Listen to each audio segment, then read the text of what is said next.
жазылы тұран болып, әулие дала жатып, көктүрік оңалатып, көктеміз оралады, бір күні қарада тұр.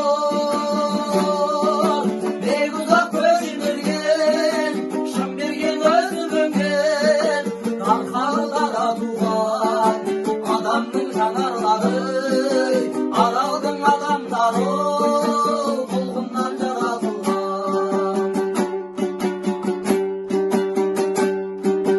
Қайраңдап келе қалған, қан мен тердегі тамған, теңізде айнадайын, әлемді бір жолы